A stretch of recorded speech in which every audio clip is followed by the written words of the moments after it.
Welcome back again to the SurvivalWorks blog here. Today we're going to focus on cutting notches, making new holes in your fireboard.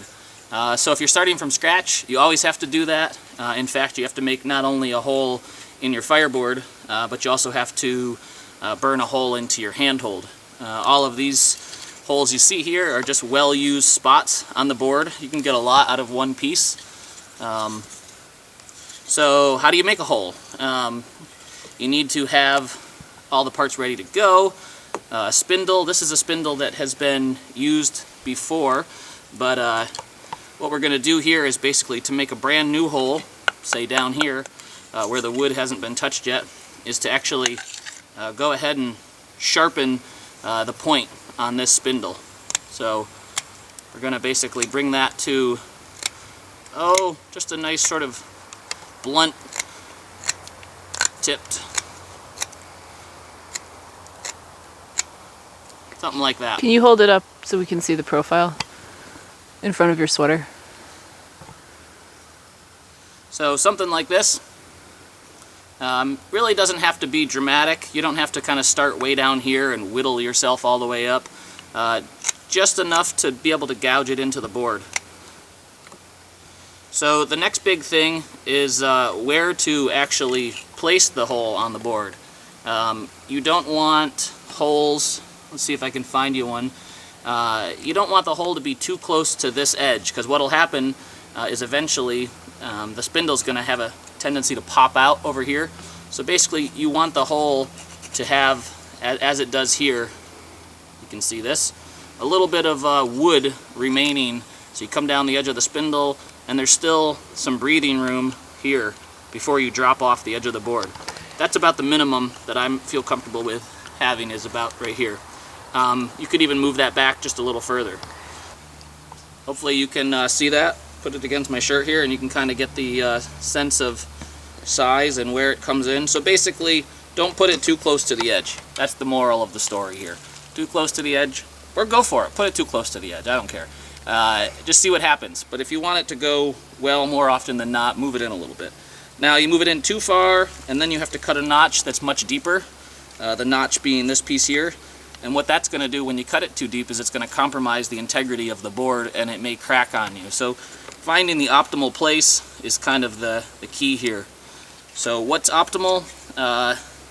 I would say, for me anyway, I take my pinky on its side and I lay it next to the spindle when the spindle is laying down on the board, and that's how much room I want between the spindle and the edge.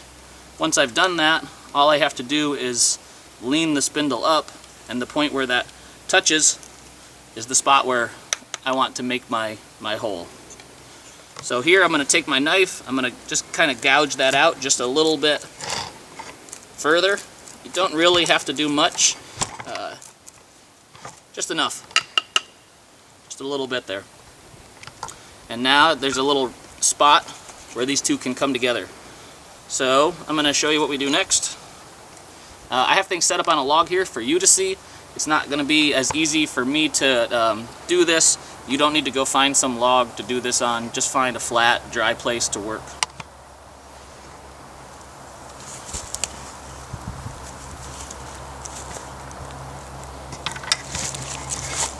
Want to adjust yourself? I'm okay. All right. So, I guess you're not looking at me, huh? Oh, no, we're just looking at your hands right now. Great. So basically, it's just like when you're making a fire later on.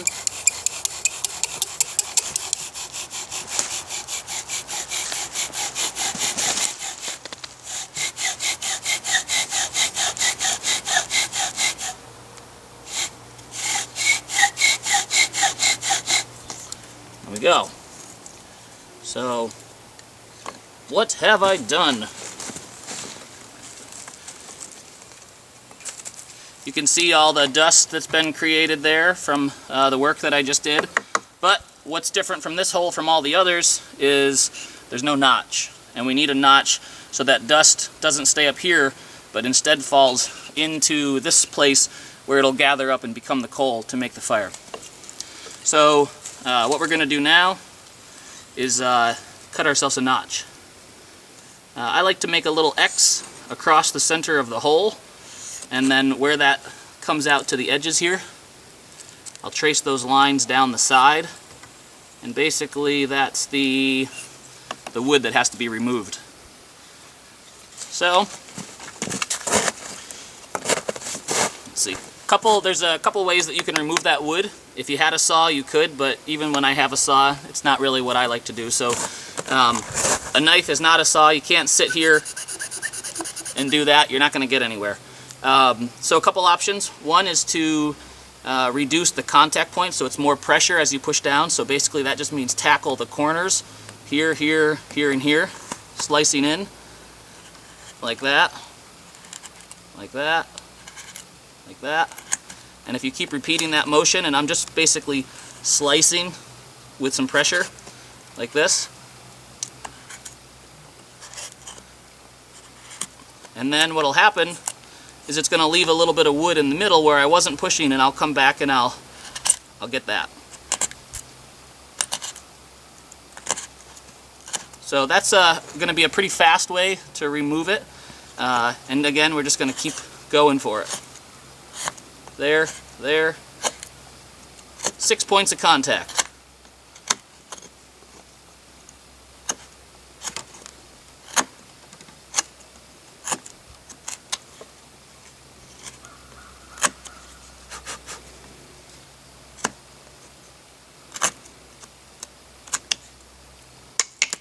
And that's a notch. Comes in just shy of the center of the hole. You go too far and the spindle is going to not appreciate you. You come out too far and the dust is going to stay up here. But there you go. That's kind of making a notch in just a couple minutes time. So other ways to do that we'll show in some future blog posts. But again, work on your notches. Just try them out in different materials and get good at it, because the kit's, you know, in many cases only as good as that notch. So thanks again for joining us here at the SurvivalWorks blog, and hope to see you again.